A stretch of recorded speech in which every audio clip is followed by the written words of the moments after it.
enfrentando la vida con Dios. ¿Alguno de ustedes se ha sentido como que se le viene el mundo encima alguna vez? ¿Alguna persona en esta noche que nos escucha se ha sentido con tales presiones que tú crees que ya no puedes soportar más? ¿Alguno de ustedes ha perdido algún ser querido que le ha dejado un vacío y un profundo de sentimiento y de soledad en tu alma? ¿Alguno de ustedes como padres ha tenido algún hijo o alguna hija que haya cometido un pecado terrible y que nos hayan avergonzado como padres? ¿Han sentido ustedes el enorme peso y la responsabilidad de sostener y de cuidar y de proteger a una familia? Jacob podía contestar con un sí a todas estas interrogantes, porque él atravesó todas estas circunstancias en su vida. Y este pasaje que vamos en esta noche a estudiar nos va a enseñar cómo enfrentar cualquier situación en la vida, para que cuando sientas que ya no puedes cargar con esa mochila y con ese peso en tu vida, para que cuando creas que algún hijo cometió un pecado terrible en tu casa y te hizo avergonzar, y cuando perdiste algún ser querido, no importa cuántas pruebas podamos enfrentar en la vida o qué terrible puedan ser las pruebas, existe un camino para vencer. Hay una salida y hay una forma de conquistar nuestros problemas y nuestras pruebas. Y en esta noche Dios nos va a dar el secreto. En los versículos del 16 al 21, para comenzar, encontramos que se muere la amada, esposa, amiga, amante y compañera de Jacob. Después partieron de Betel, y había aún como media legua de tierra para llegar a Efrata, cuando dio a luz Raquel, y hubo trabajo en su parto. Y aconteció, como había trabajo en su parto, que le dijo la partera: no temas, que también tendrás este hijo. Y aconteció que al salírsele el alma, pues murió, llamó su nombre Benoni, que significa hijo de mi tristeza. Mas su padre lo llamó Benjamín, que significa hijo de mi mano derecha. Así murió Raquel, y fue sepultada en camino de Efrata, la cual es Belén. Y levantó Jacob un pilar sobre su sepultura. Esta es la señal de la sepultura de Raquel hasta hoy. Y salió Israel y plantó su tienda más allá de Migdal Edar. Dios acababa, como lo vimos en la última clase, de traer un avivamiento a la familia de Jacob, donde toda la familia se había genuinamente arrepentido de su idolatría, de sus malos caminos, y se habían vuelto con todo su corazón a Dios. Todo esto tomó lugar en Betel, que significa la casa de Dios. Y ahora Jacob estaba fortalecido espiritualmente, como nunca antes en su vida, para regresar con su padre Isaac y tomar la responsabilidad de 13 hijos, 12 hijos varoncitos y una niña, a la tierra prometida. Empacaron pues todas sus cosas y abandonaron Betel e iniciaron un viaje muy cansado hacia Hebrón, donde estaba esperándolo su padre Isaac. Pero en este viaje una crisis sucede en la familia de Jacob. Muere Raquel, su esposa, su amiga, su amante, su compañera de toda la vida. Raquel estaba embarazada de su segundo hijo y aparentemente el viaje fue muy pesado para ella. Los movimientos, nos imaginamos, del burro donde iba montada, ¿verdad?, o del caballo, eran excesivos y le adelantaron los dolores de su parto y el niño nació prematuramente. El niño nació bien y dice el versículo 18 que al salírsele el alma, o sea, cuando estaba agonizando Raquel, le alcanza a poner a su nombre Benoni. Vemos nosotros que este nombre, hijo de mi tristeza, nos habla que Raquel, a la hora de su muerte, había sufrido mucho. Había llevado cargas que no pudo liberarse y que de alguna manera amargaron su ánimo y su carácter. Entonces, cuando ella le dice a su niño, te vas a llamar Benoni, hijo de mi tristeza, brinca Jacob inmediatamente, gracias a Dios, y le dice, no se va a llamar así. Al contrario, se va a llamar hijo de mi mano derecha, que significa, o que es el nombre de Benjamín. La palabra hijo de mi mano derecha, o la derecha, la diestra, en la Biblia significa un lugar de posición y de autoridad. Con este nombre, Jacob estaba confesando que su hijo no iba a ser causa de tristezas, sino que su hijo se iba a sentar en una posición de honor a su mano derecha. Nos damos cuenta en Romanos 11:1 que el apóstol Pablo desciende directamente de Benjamín. Así que gracias a que haya nacido Benjamín, que pudo el apóstol Pablo ser el gran león de Dios. Y creo que en esta noche podemos encontrar la primera verdad o el primer principio espiritual. Muchas veces en el matrimonio, la esposa ve la vida de una forma, de otra perspectiva, y el esposo la ve de otra. O puede ser al revés. Puede ser que él sea el pesimista y el negativo, y ella siempre la optimista y siempre echando porras. De cualquier manera que sea, nosotros tenemos que intervenir directamente en la vida de nuestros hijos.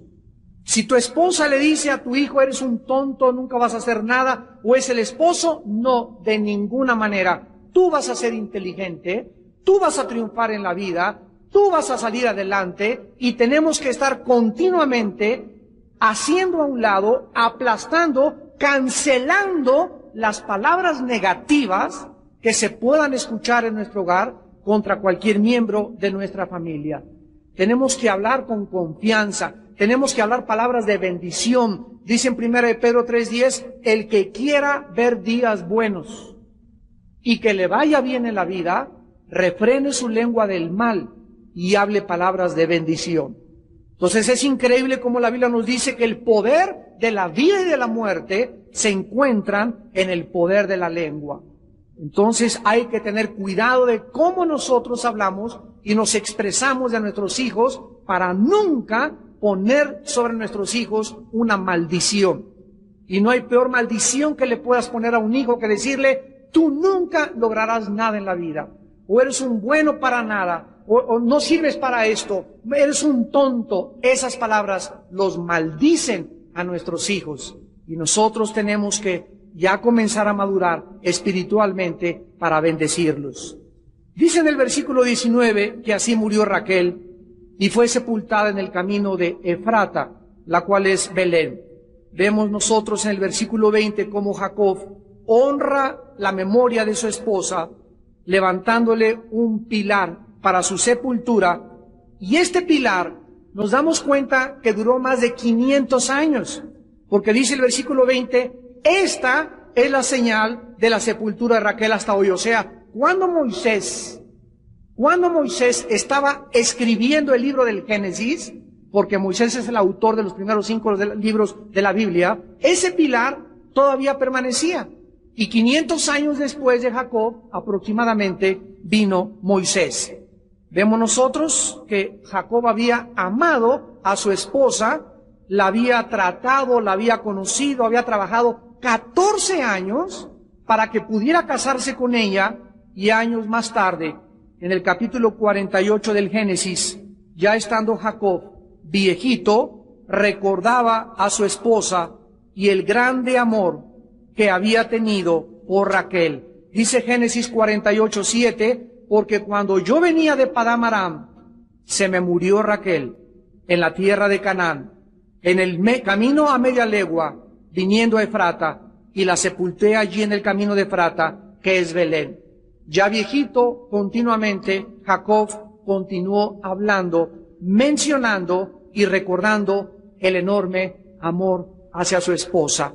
Este hombre de Dios tuvo una capacidad enorme para amar profundamente. Acordémonos que su tío, el papá de Raquel, le había enjaretado a Lea primero, y Jacob no amaba a Lea, pero a fuerza se la pusieron para que se casara con ella, y entonces se vio, ¿verdad?, entre dos corrientes. Él era débil de carácter, no se impuso a su tío, sino que aceptó a Lea, y pasaron 7 años hasta que pudiera casarse otra vez con Raquel. Le vuelven a poner 7 años, y después de 14 años nos demuestra que él amaba con todo su corazón a su esposa Raquel. Y a pesar de todas sus debilidades, Jacob era un hombre con un corazón tierno, con un corazón noble, con un corazón leal y sobre todo con un corazón fiel. Por esta razón fue capaz de realizar grandes cosas para Dios. ¿Saben una cosa? Una de las áreas donde Dios nos prueba a todos nosotros es en el amor a nuestra esposa. Es en el amor a tu esposo. Cuando nosotros realmente amamos a alguien de corazón, la única forma de demostrarlo, no hay ninguna otra, es siendo fiel en el matrimonio. Si tú andas coqueteando con otra mujer o andas coqueteando con otro hombre, eres una o un mentiroso total. Eres una hipócrita, eres un hipócrita. No es verdad que amas a tu esposo ni a tu esposa. Si andas ahí papaloteando y queriendo quedar bien con aquella y queriendo quedar con este, no es verdad que amas a tu esposo. Y cuando no tenemos la capacidad de amar a una sola persona, a un hombre o a una mujer, es que nuestro nivel espiritual es muy bajo. Una de las tragedias más grandes es creer que puedes amar a 3 o 4 al mismo tiempo. No es verdad. Cada persona, cada hombre en la vida y cada mujer en la vida estamos destinados para unirnos con una sola persona y serle fiel a esa persona durante toda tu vida. Y si te casaste con la persona equivocada, ahí viene el premio mayor. Pero tú necesitas tener la capacidad de amar a una sola persona y entregarte a esa persona hasta que la muerte los separe. Y si la otra persona agarra carretera o el otro cuate agarra carretera, ese es tu problema, pero tú no puedes dejar de amar hasta el final, hasta que Dios te la quite o se muere o Dios se va el otro, pero tú y yo tenemos ante Dios la responsabilidad de amar con todo nuestro corazón al compañero o a la compañera que Dios ha traído a nuestra vida. ¿De qué manera pudo Jacob vencer la tristeza de perder a su esposa? Noten ustedes que dice el versículo 20 de Génesis 35. Y levantó Jacob un pilar sobre su sepultura. Esta es la señal de la sepultura de Raquel hasta hoy. Noten ustedes algo con lupa. En el versículo 20 se le llama Jacob. Y en el versículo 21 se le cambia el nombre y dice, y salió Israel, o sea, Jacob enterró a su esposa y le lloró a su esposa. Pero el hecho que el Espíritu Santo nos ponga en el versículo 21, y salió Israel, o sea, después de enterrar a su esposa, ya no se le llama Jacob, sino se le llama el que lucha o el que vence con Dios. ¿Cómo pudo Jacob vencer la tristeza al perder a su esposa? Por el nuevo nombre que Dios le había dado, Israel. El que lucha y el que prevalece con Dios. En este pasaje nos damos cuenta que si nosotros, cuando perdemos a algún ser querido, Dios no está conmigo y no está muy cerca de mí, es difícil vencer la tristeza. Es difícil vencer la soledad. Es difícil enfrentar la vida. Solo Dios con nosotros nos puede dar la capacidad de seguir viviendo. Dice en el Salmo capítulo 28, versículo 7. Jehová es mi fortaleza y mi escudo, en él confió mi corazón y fui ayudado. En Isaías capítulo 41, dice el profeta en el versículo 10, no temas porque yo estoy contigo. No desmayes, porque yo soy tu Dios, que te esfuerzo. Siempre te ayudaré, siempre te sustentaré con la diestra de mi justicia. Qué maravilloso saber que cuando nos sintamos desfallecer, o nos sintamos caer, o el dolor nos agobie o nos embargue, ahí está Dios que nos recuerda, yo existo, soy vivo. Y soy un Dios que te levanto, que te esfuerzo, que te impulso, que te puedo volver a dar ánimo para seguir viviendo para mí. Yo soy tu Dios, que te esfuerzo, nunca te dejaré, nunca te desampararé. Solo así podemos nosotros vencer la tristeza y la soledad de la pérdida de nuestros seres queridos. Regresamos a Génesis 35 y en el versículo 22, Jacob enfrenta la segunda prueba. Noten que le cayó, como dicen vulgarmente en México, le llovió el chahuistle. De repente se le muere primero, acuérdense ustedes, violan a su hija, Dina. Dios, a través de la violación de su hija, lo orilla a que se regrese y se consagre con él. Y gracias a que Jacob y su familia tienen este avivamiento, vemos como en el camino pierde a su esposa, pero pierde a su esposa cuando él está cerca de Dios. Cuando él está ya fortalecido, cuando ya vemos que ya no titubea, y como por si fuera poco, en el versículo 22, uno de sus hijos, el primogénito Rubén, miren ustedes lo que hace.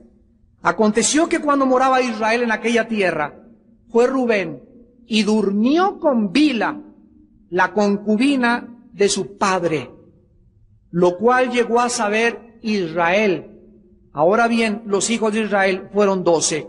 Rubén era el mayor de los hijos de Jacob, el primogénito, y ahora cometía un terrible pecado en contra de su propio padre. Había tenido relaciones sexuales con Bila, una de las concubinas de su padre, la cual fue madre de Dan y Neftalí, que eran medios hermanos de Rubén. Dos hechos nos demuestran, pongan atención, que no la violó.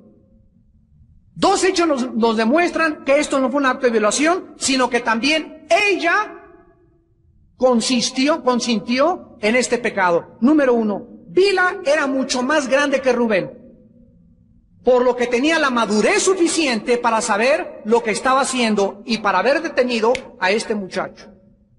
Y es increíble cómo la Biblia nos pone desde el principio el intento satánico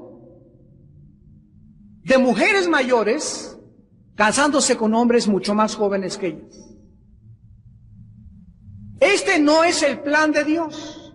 Dios creó primero a Adán y después le trajo a Eva. El plan de Dios es que el hombre sea, generalmente hablando, mayor que la mujer.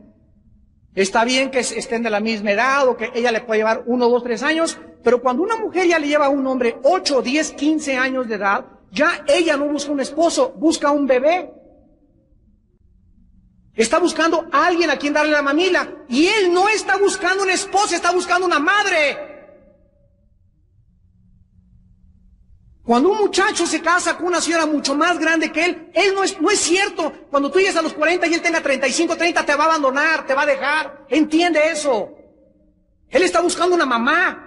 Y tú fuiste su mamá por algún tiempo, y todos los muchachos y todos los hombres tenemos la capacidad, cuando no fuimos amados, cuando éramos chicos o adolescentes, de buscar una mujer en quien identificarnos. Y cuando esa mujer es alguien mayor, no es una esposa la que buscas, sino es una mamá que te cuide, que te consuele y te dé tu lechita.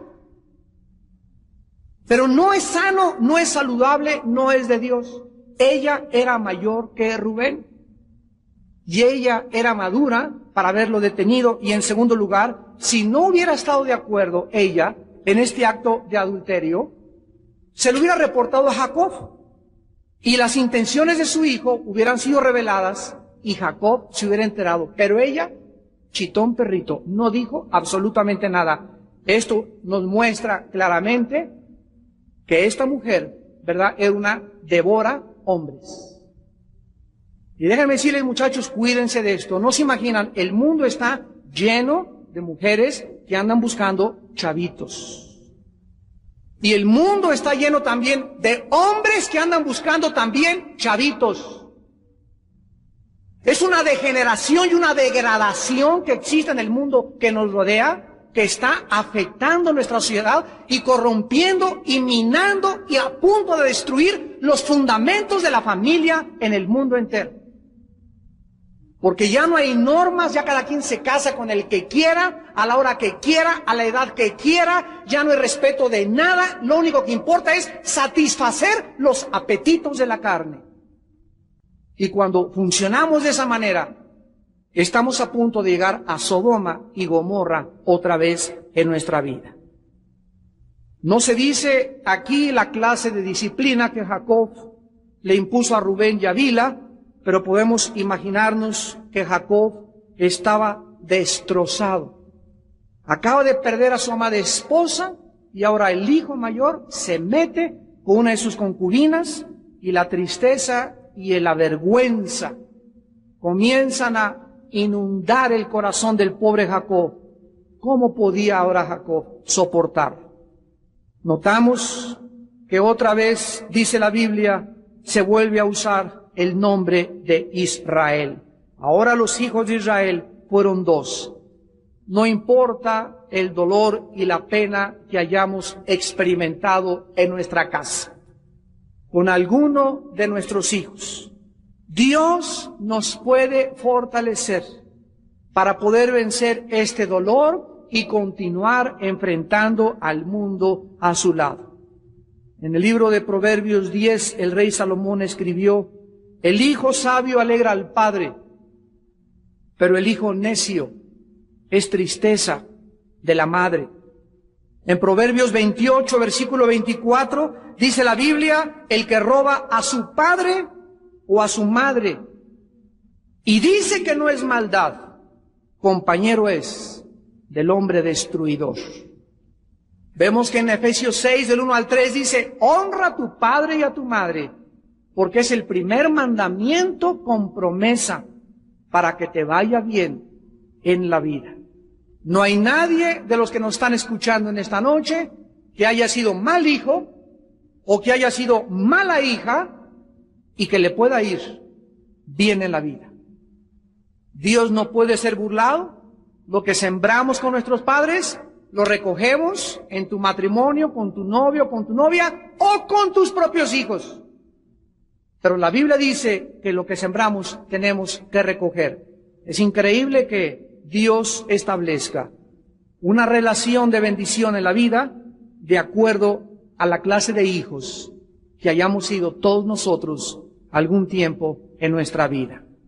Ahora en Génesis 35 del 22 al 27 encontramos una lista que es la más completa de los 12 hijos de Jacob o de las 12 tribus de Israel. Ahora Jacob pierde a Raquel, su hijo mayor se mete con su concubina y tiene delante 12 hijos, una mujercita, para poder enfrentar la vida. Yo no sé cuántos tengas tú, pero si te está cayendo el mundo con 2, ya sientes que 3 ya te tienen harto y los quieres ya estrangular. Yo recuerdo, mi padre tuvo 16 hermanos. O sea, mi abuela paterna fue madre de 17. Eran 5 hijas y los demás fueron varones. 17 hombres. En aquel tiempo, ¿verdad?, tenían eso, pero uno iba a ver si la gallina puso, el otro ordeñaba la vaca, el otro arreglaba el rancho, ¿verdad? Y pues eran otras condiciones y lo entendemos. Ahora ya más de 3 ya es una familia bastante grande, pero cualquiera que sea el número de los hijos que tú tengas o que yo tenga, debemos de enfrentar la responsabilidad y vamos a darnos cuenta por qué se dan esta lista de los 12 hijos de Jacob en esta sección. En primer lugar, para mostrarnos el inmenso poder y fidelidad de Dios. Dios trabajó a través de todas las circunstancias de Jacob, como ya lo hemos visto, y finalmente él dio a luz a los 12 hijos con problemas en el hogar, tensiones con sus concubinas, celos entre sus esposas, pleitos entre los hijos, uno se viola al amante, y a pesar de todas estas cosas negativas, Dios cumple su propósito finalmente. Dios llama a Jacob para recibir sus promesas. Y el pacto que había hecho con Abraham era fiel en la vida de Jacob.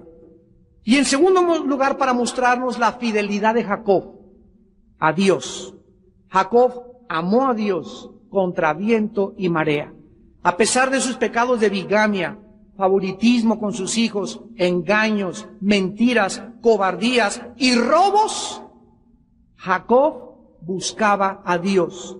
Luchó con Dios y prevaleció. Se arrepintió de sus pecados y nunca volvió a cometer los pecados que Dios le perdonó antes. Sería en esta fuerza que le había sostenido durante tanto tiempo que ahora podría enfrentar la responsabilidad de ser padre de 13 hijos. Dice en Deuteronomio capítulo 6, versículo 7, y las repetirás a tus hijos, y hablarás de ella estando en casa y andando por el camino y al acostarte y cuando te levantes. En Proverbios 22, versículo 6, la palabra de Dios dice por labios del rey Salomón, respecto a la educación de los niños, instruye al niño en su camino y aun cuando fuere viejo, no se apartará de él. ¿Cómo podemos enfrentar no solamente la muerte de un ser querido, la vergüenza de un hijo que nos avergüenza por sus pecados, sino ahora el paquetote de ser papá y ser ejemplo y ser amante de que mis hijos recuerden, mi padre amó a mi madre y mi madre amó a mi padre? ¿Cómo podemos enfrentar esta responsabilidad?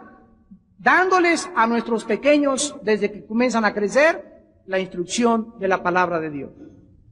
A nuestros hijos, ¿verdad? Como los pollitos, les aventamos un maicito, la palabra de Dios, sus semillitas, la palabra, y los hijos crecen 12, 13 años de edad, y a los 14, 15 se enfrentan al mundo, van a hacer decisiones, van a tener desilusiones, van a probar que el mundo no es como creían, no es Batman, ni Robin, ni Alicia en el País de las Maravillas, ni Caperucita Roja, sino que es un hueso duro de roer, el mundo no es color de rosa, y todas las semillas que nosotros les infundimos en sus vidas, ahí estarán siempre y nada ni nadie se las podrá arrebatar. Y el ejemplo más grande de esto lo tenemos con la madre de Moisés. ¿Recuerdan ustedes cuando Moisés tenía 2 años que lo echaron al río Nilo? Donde iba a estar atacado por cocodrilos, serpientes marinas, anguilas, dragones, ballenas, quién sé cuánto había en el río Nilo. Pero a pesar de todo eso, la madre de Moisés era una madre que sabía que era el destino de su hijo y se lo entregó a Dios chiquito. ¿Y qué pasa? No es coincidencia que lo haya encontrado la hija del faraón. Y ella lo jala por su ropita, se da cuenta que es un niño judío, lo esconde y lo comienza a criar y les dice a sus sirvientas, búsquenme alguna sirvienta hebrea para que venga a alimentar a mi niño, al que estoy adoptando. Y van, ¿y a quién creen que traen? A la madre de Moisés. Y entonces la madre de Moisés, 3, 4, 5, 6 años, 4 años, la madre de Moisés, de los 2 a los 6 años, porque a los 6 años les quitaban a las nanas. Y ya era la hija del faraón la que tenía que acostumbrarse y el niño a la hija del faraón para que no viera a la nana como su mamá. Por eso es el peligro tan grande de las guarderías infantiles. Después hablaremos de eso. Pero cuando la mamá lo educa, tuvo 4 años para sembrarle esto. Y la mamá de Moisés le siembra a Moisés la palabra, Moisés crece y entonces se enfrenta al mundo. Va a una escuela del mundo, a una escuela militar del mundo, a la Universidad de la Astrología, de la Cienciología y del comunismo y del ateísmo, y los egipcios le meten su programa. Pero el programa que Egipto le mete a Moisés no pudo sacar la semilla que su madre le sembró en 4 años, hasta que tuvo 6 años de edad. Y cuando Moisés llega a los 40 años, la semilla comenzó, removida por el Espíritu de Dios, a ponerlo intranquilo,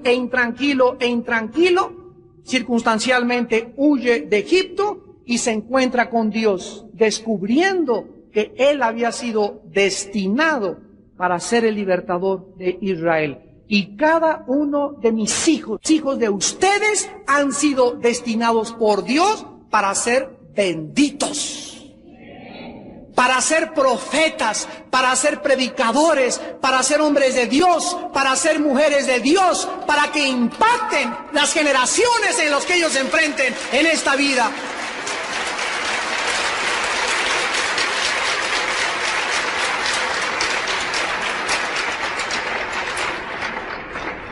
En Génesis 35, 28 al 29, vemos la muerte ahora de Isaac, el padre de Jacob. Y fueron los días de Isaac 180 años. Y exhaló Isaac el espíritu y murió. Y fue recogido a su pueblo, viejo y lleno de días. Y lo sepultaron Esaú y Jacob sus hijos. Quiero, antes de abordar la muerte de Isaac y terminar con ella, que comparen el versículo 18 con el versículo 29. En el versículo 18, al morirse Raquel, el Espíritu Santo dice que se le salió algo de su cuerpo, y la palabra que se usa aquí es alma. Por favor, escríbanla, en el hebreo es nepesh, o nepej, como se pronuncia. Se escribe nepesh. Es la palabra para alma en el hebreo. Y en el versículo 29 dice que se le salió el ruach. Se escribe ruach, el espíritu. Esto nos demuestra que el espíritu y el alma son dos cosas enteramente diferentes. Hay muchos cristianos, yo sé, que son dicotómanos, se llama dicotomía, que creen que solamente es alma y cuerpo y el espíritu y el alma es igual. Yo no puedo comulgar con esto porque también en el Nuevo Testamento, en Hebreos 4:12 dice, la palabra de Dios penetra hasta partir el alma y el espíritu. También el Nuevo Testamento nos muestra dos palabras que son suche y neuma. Luego dice 1 Tesalonicenses 5, y el Dios de paz guarde vuestro cuerpo, alma y espíritu para hallarlos irreprensibles hasta la venida de Jesucristo. Entonces, tanto el Antiguo como en el Nuevo Testamento se usan palabras diferentes para describir qué es el alma y qué es el espíritu. Pero el hecho es el siguiente, que cuando nosotros nos morimos, dos cosas se salen de nuestro cuerpo: nuestra alma y nuestro espíritu. El cuerpo es reducido, duerme, se deshace, se convierte al polvo de donde salimos, pero el alma y el espíritu salen, y el alma es nuestro yo. El alma es nuestro ego, el alma es nuestra personalidad. El alma es el asiento de las emociones, los sentimientos, el intelecto y la voluntad. Apúntalo. El alma es el asiento de los sentimientos, las emociones, el intelecto y la voluntad. Y el espíritu es la parte incorpórea, inodora, inmaterial, a través de la cual conocemos, servimos, amamos y conocemos a Dios. Porque Dios, dice Juan 4:24, es espíritu, y los que le adoran, los que le quieren servir, los que quieren conocerlo, tiene que ser en su naturaleza, en la naturaleza espiritual. Si yo no tengo el Espíritu de Dios en mi espíritu, no puedo conocer a Dios a través de mi investigación científica. Yo puedo ser una gran mente científica, un gran astrofísico, físico matemático, doctorado en filosofía y letras, y emprendo la investigación de la Biblia. Tú puedes venir a la Biblia, amigo que me escuchas, científico que me escuchas. Si no tienes el Espíritu de Dios, tú no podrás, con tu razón, tu inteligencia, tus proposiciones o presuposiciones filosóficas, conocer nunca a Dios, porque para conocer a Dios necesitas que el Espíritu de Dios entre a tu espíritu y sea tu espíritu el que toque y haga contacto con Dios, porque Él es espíritu. Dice en 1 Corintios 2, del 10 al 14, ¿quién de los hombres conoce las cosas del espíritu, sino el espíritu del hombre que mora dentro de él? Así tampoco nadie conoció a Dios, sino el Espíritu de Dios, porque el Espíritu de Dios es el que escudriña todo lo que es de Dios. El Espíritu Santo conoce a Dios, Él viene a mi espíritu y me informa, me vivifica a mi espíritu. Mi espíritu le pasa la información a mi alma, a mi mente, a mis sentimientos, a mis emociones, y es el Espíritu el que está cambiando dentro de mí mi carácter. Porque antes de que yo fuera cristiano estaba yo lastimado, y tú también, en nuestras emociones, nuestros sentimientos, nuestra voluntad. Teníamos un programa duro, un disquete que nos habían metido equivocadamente. Ahora viene el Espíritu Santo y comienza a desechar toda esa información que el mundo me puso y a comunicarme y a poder infundirme la información de Dios para transformar mi mente. Romanos 12:2, renuévense en su mente. Y cuando mi mente comienza a cambiar, y esta tatema, ¿verdad? Comienza esta calabaza a recibir la información de Dios, comienzo a ver la vida diferente, comienzo a tener una seguridad que no tenía, comienzo a tener una esperanza para vivir, comienzo a confiar totalmente, aunque el mundo se mueva y haya terremotos y caiga el dólar y caiga el euro y caiga todo, mi confianza y mi fundamento está en Jehová de los ejércitos. Y esto es el poder que la palabra de Dios tiene en nuestro espíritu.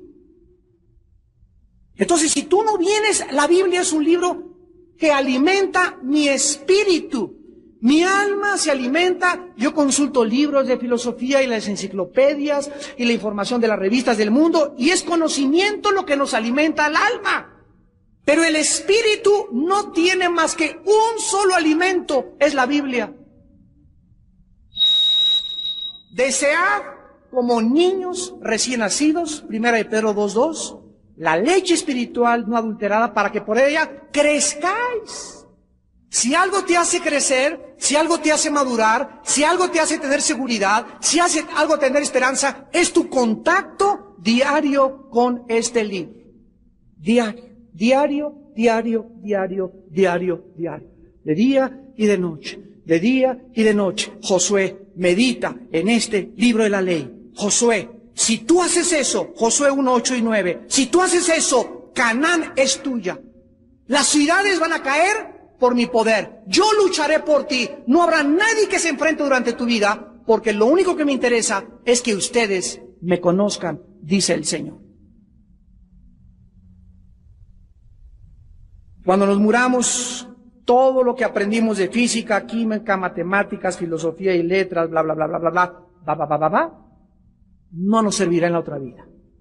Nos sirve para abrirnos paso aquí, para adquirir prominencia, premio Nobel de Literatura, pues qué bueno, gracias a Dios. Te mueres, lo vamos a ver la próxima clase. Las generaciones de Esaú, vamos a ver el capítulo 36 de Génesis, la clase que entra. Las generaciones de Esaú no se vuelven a mencionar históricamente más que por 2 generaciones, porque Esaú escogió vivir carnalmente. Cuando tú escoges vivir de acuerdo al mundo y quieres la prominencia del mundo y el aplauso del mundo y que el mundo te reconozca, dice Dios, que te reconozcan. Pero sabes una cosa, la gloria del mundo es como la hierba. Crece y florece, y fui presidente de la República y por aquí y por allá, 2, 3 generaciones se olvidan de ti. Algunos arqueólogos te podrán descubrir entre los próximos 100 años. Pero cuando venga todo absolutamente y sea transformado y sea quemado, dice la Biblia en Isaías 55, la memoria de los impíos perecerá para siempre, pero los mansos heredarán la tierra. Cuando estemos en esta tierra, que ya son años, yo creo, ya los que nos faltan para estar en el milenio con Dios, nadie se va a acordar de Pancho López, ni de Pancho Villa, ni de Hitler, ni de Hussein, ni del presidente fulano de tal, ni del rey fulano de tal de España, ni del príncipe quien se que cacachucho, ampachuchuchuchu, y nada se va a poder informar, todo será sepultado en el olvido. Los únicos que podremos permanecer serán aquellos que le entregaron el señorío de sus vidas al Hijo de Dios. Y cuando tú entiendes esto, santo que tú me estás escuchando, ¿sabes una cosa? Ya lo que el mundo te ofrece, ¿verdad? Ya no tiene sabor. ¿Qué te ofrezco? 150,000 pesos por darte un nombre. ¿Sabes qué? No me interesa la gloria. Véndeme esto y el otro y compromete con esto, con el otro y te ofrezco tanto. ¿Sabes qué? No me interesa el poder.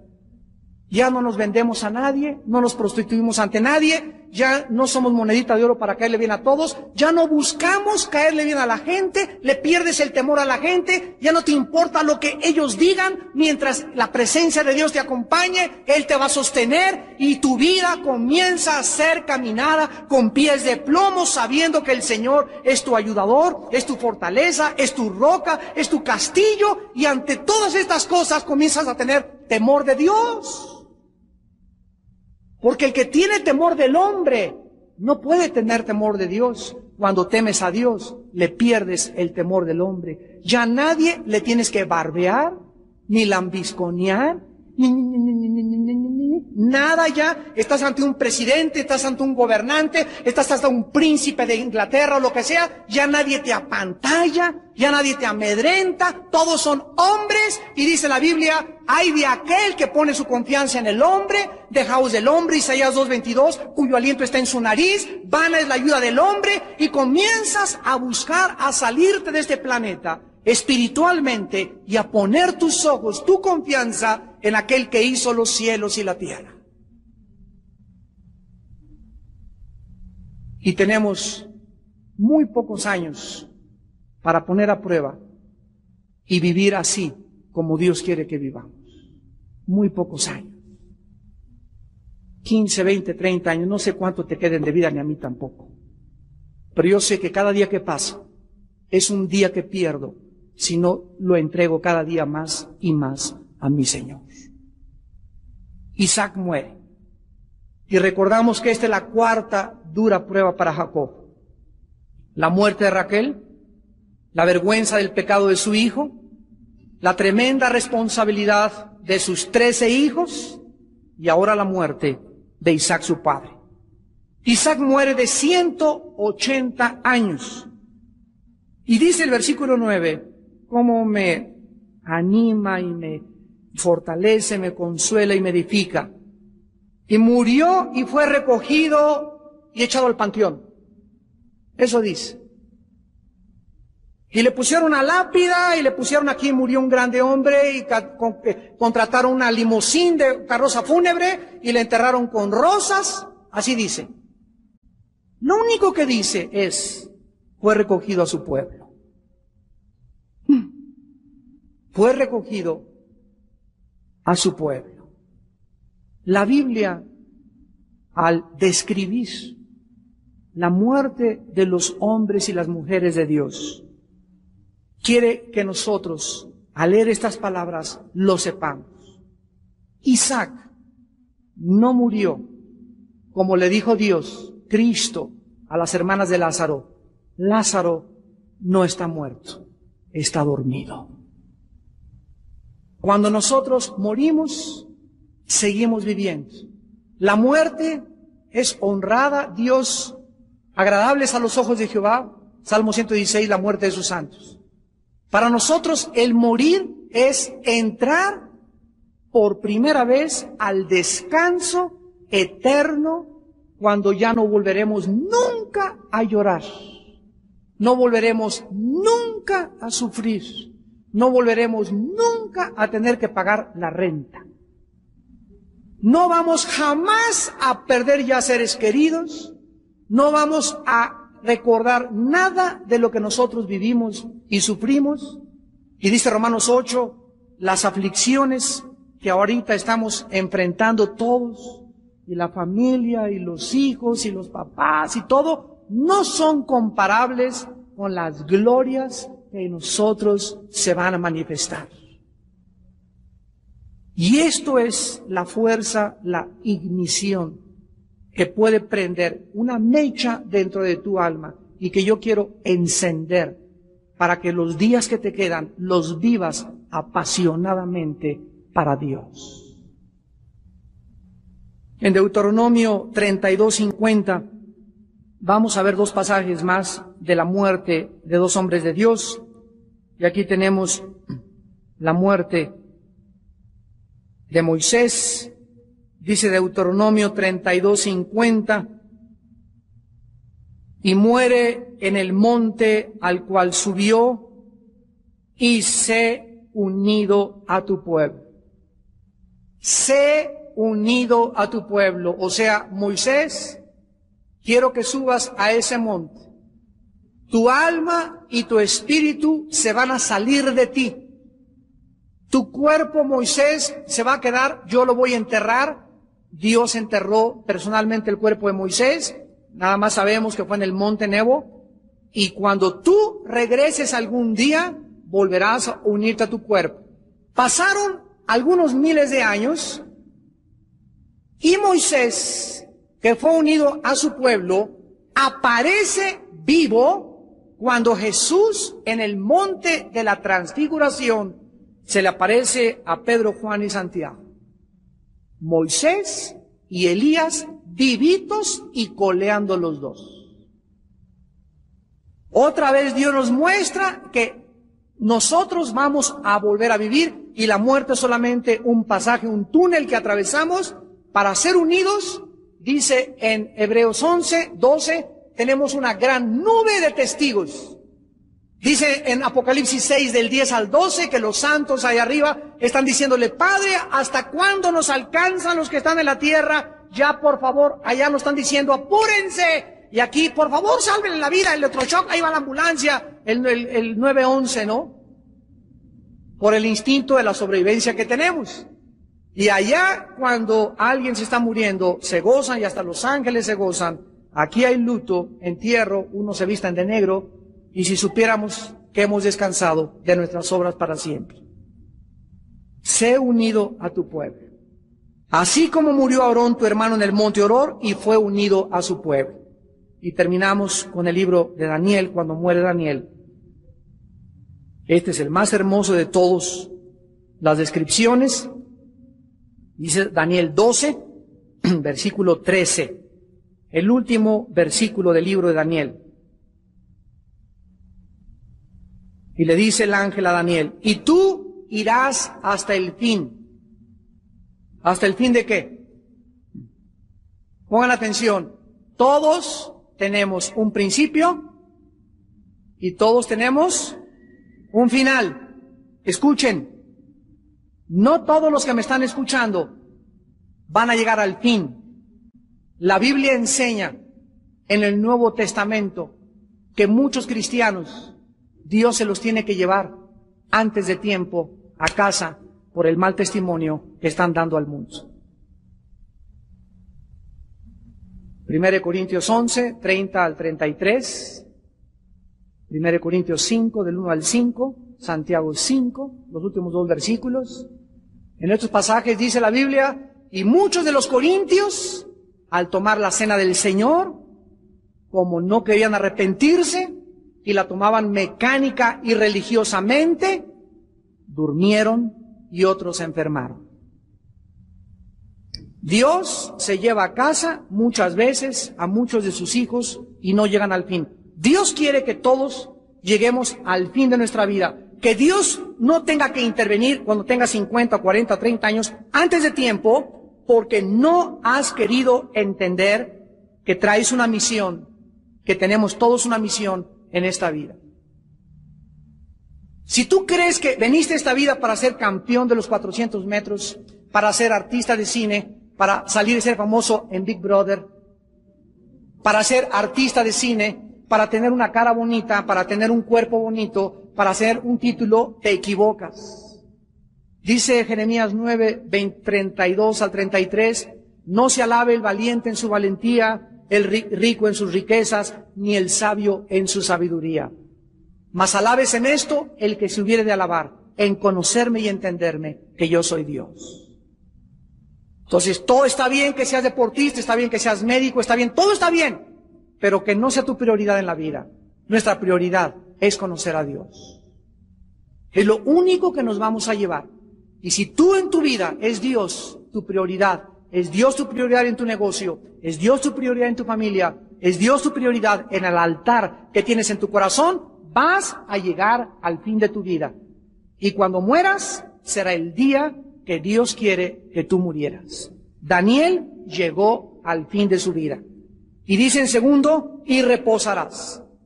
Inmediatamente después de la muerte, reposo, tranquilidad absoluta, ni una hamaca en Cancún se compara con el reposo y la tranquilidad que tendremos. Y te levantarás para recibir tu herencia al fin de los días. Morimos, somos unidos con todos nuestros parientes, amigos, familiares, hijos, tíos, cristianos que se unieron y que están esperándonos en el cielo, y ahí estaremos aguardando hasta que se acabe aquí abajo en el mundo el final y la tercera guerra mundial. Y entonces seremos levantados, la resurrección de entre los muertos, nuestra alma y nuestro espíritu que están en el cielo se unirán en el cielo, en el aire. Primera de Tesalonicenses 4, 16 y 17, con nuestro cuerpo, y entonces ahí ya tendremos un cuerpo glorificado y así viviremos para el final. Y de ahí iremos a un tribunal, a un grande juicio donde no seremos juzgados por la salvación, porque la salvación no la podemos perder. Seremos juzgados conforme a nuestras obras, 2 de Corintios 5:10. Y todo lo que hayamos hecho desde el momento que nos convertimos, desde el momento que nos convertimos hasta nuestra muerte, recibiremos recompensas. Y te levantarás para recibir tu herencia al fin de los días. ¿Cómo enfrentamos la pérdida de nuestros seres queridos? ¿Cómo enfrentamos la vergüenza de nuestros hijos que nos han avergonzado? ¿Cómo podemos enfrentar las responsabilidades tan grandes que, repito, sientes como que se te viene el techo encima y se te va a venir encima si no dejas que Dios lo sostenga en tu lugar? La única forma de hacerlo es volviéndonos a Dios en esta noche con todo nuestro corazón, con toda nuestra mente y con todas nuestras fuerzas, y continuar viviendo para la misión que tenemos. Vayan al mundo entero y den testimonio, prediquen el Evangelio, hagan discípulos a todas las naciones. He aquí yo estoy con ustedes todos los días hasta el fin del mundo. Dice Juan 14, creer en Dios, crean también en mí, dijo Jesús. No se turbe tu corazón, no estés afanado por nada, no te estreses. En la casa de mi Padre hay muchas moradas. Voy antes que ustedes a prepararles, como el esposo le prepara a la novia su casa y su nidito de amor, voy a prepararles lugar para ustedes, para que donde yo esté, ustedes también estén. En la segunda carta a los Corintios, el apóstol Pablo, hablando de su muerte, dice, porque sabemos que si nuestra morada terrestre, este tabernáculo, o sea, nuestro cuerpo, se deshiciere, tenemos de Dios un edificio, una casa no hecha de manos, eterna en los cielos. Y el autor de los Hebreos, en el capítulo 11, versículo 10, dice que Abraham esperaba la ciudad que tiene fundamentos, cuyo arquitecto y constructor es Dios. Conforme a la fe murieron todos estos, sin haber recibido lo prometido, sino mirándolo de lejos y creyéndolo y saludándolo, y confesando que eran extranjeros y peregrinos sobre la tierra. Porque los que esto dicen claramente dan a entender que buscan una patria, pues si hubiesen estado pensando en aquella de donde salieron, ciertamente tenían tiempo de volver. ¿Puedes tú, al igual que los hombres de Dios, en esta noche decir lo mismo? Si tú puedes mirar de lejos estas promesas, esta fe, la fe es la certeza de lo que se espera. La fe está relacionada con el futuro y con lo invisible. Si tú te mantienes mirando, no lo que se ve, no el mundo que cada vez es Sodoma y Gomorra, no el mundo que cada vez no hay fundamentos, no el mundo que cada vez se degrada, sino tus ojos los tienes en Cristo, entonces vas a ser sostenido. Una fuerza invisible te va a elevar sobre este mundo, sobre el basurero que nos rodea, sobre los lobos que nos quieren morder todos los días, y Dios te protegerá Dios será tu escudo, Dios te dará su salvación y te dará paz hasta el día de tu muerte. Y los que ustedes mueran serán reunidos con su pueblo. Descansarán, hermanos.